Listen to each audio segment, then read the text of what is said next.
I am Princess Moa, and my mother, Queen Mela, and my father, King Charmo, had lived in a beautiful castle at 5617 Royal Bridge. Everything was fine until we were forced to move out of our castle by an evil realtor named Tabby. It was such a terrible thing.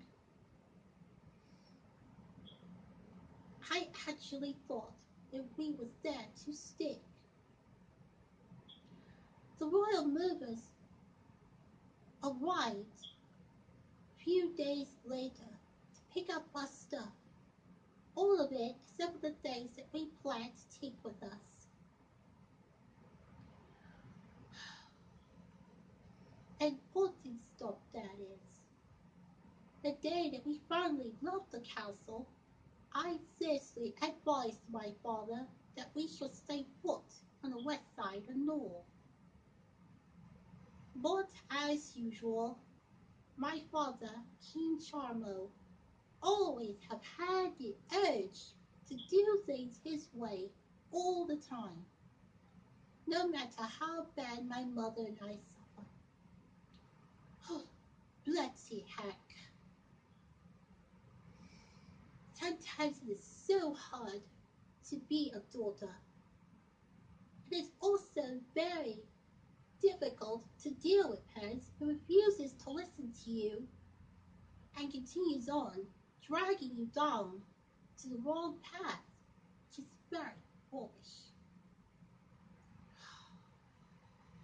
Farewell, dear Royal Bridge, and our dear heavenly neighbors.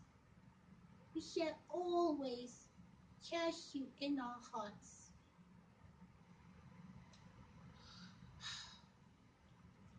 I loved that castle so much that it nearly killed me.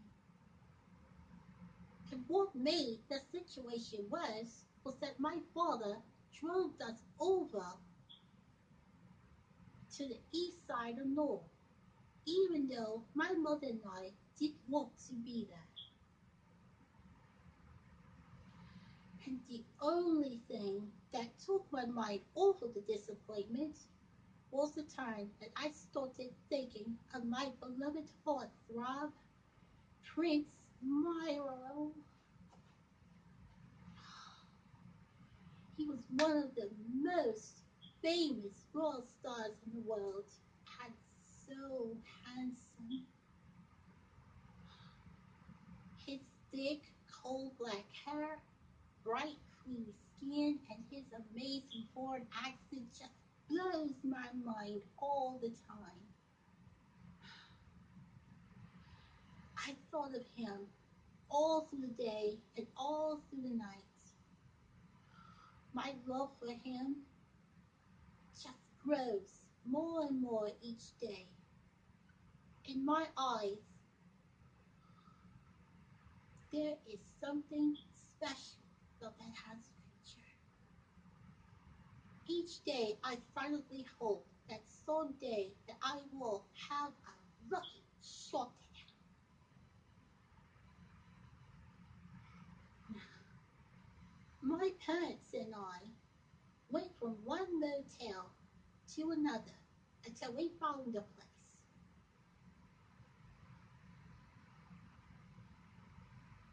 And at first,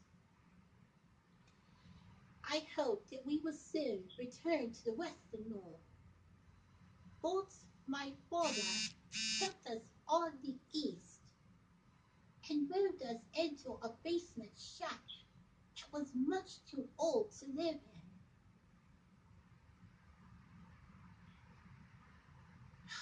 That old thing gave my mother and I bad vibes. But still, my father wouldn't listen. That bloody old shack was going to be trouble. I felt it. First of all, a few days later, after moving in, I lost my dear aunt, Queen Gloria, the one who was born on Valentine's Day. I couldn't believe my ears when my father told me the sad news. I thought about all the times I had with my aunt, including the beautiful royal birthday parties that we threw for her. It was so very hard to believe that we won't be able to see or hear her again. From that moment on,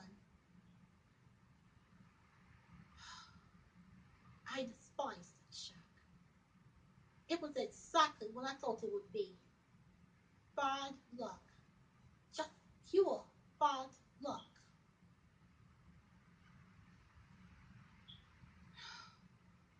And there was no doubt in my mind that my dear aunt reunited with her dear son, Prince Aaron III, the cousin who was a good big brother to me, the one who stood up for me every time I got bothered. And I shall never, ever forget that as long as I live.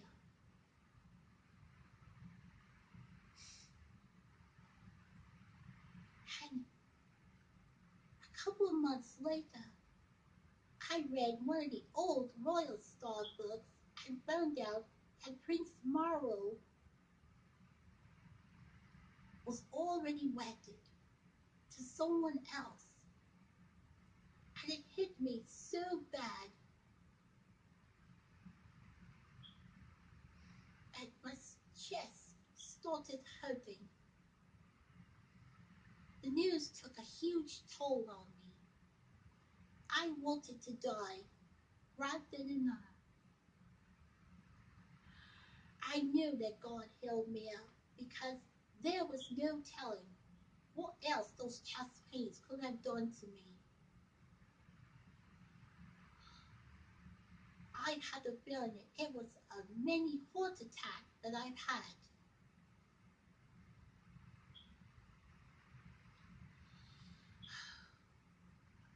And there was no doubt in my mind that God understood the fact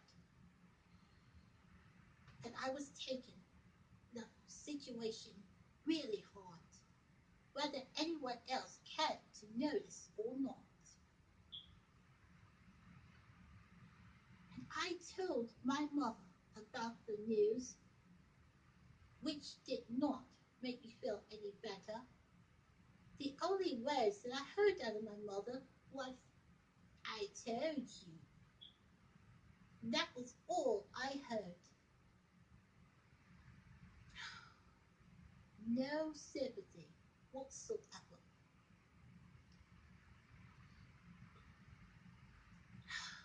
That old shack was nothing but the devil himself. I despised it more and more. And the next day on, I couldn't help but break down into tears.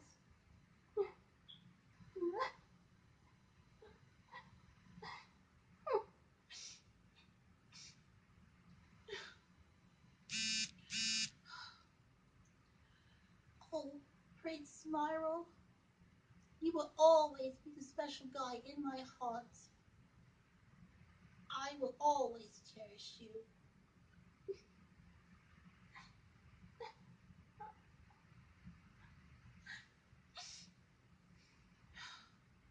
All my life, I always have respected everyone about those they cared about. But apparently, hearing unbearable words from my folks was the only thanks I ever gotten for it.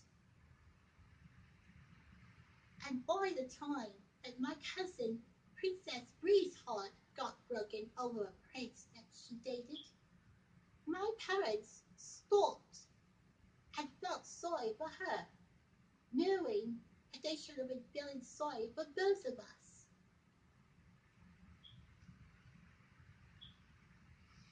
It hurt me so bad, and I silently said, well, if that's the way my parents want it, so be it.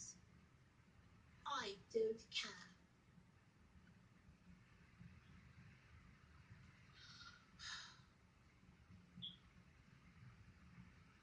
1 year later, I secretly started dreaming of a guy who looked and reminded me so much of Prince Marlon, the one that I strictly dared myself not to tell my family about. His name was Prince Max. He was so sweet and so confident. He also had very high confidence in me. And I do hope that one day that he will appear. But still, Prince Marvel will never be deleted.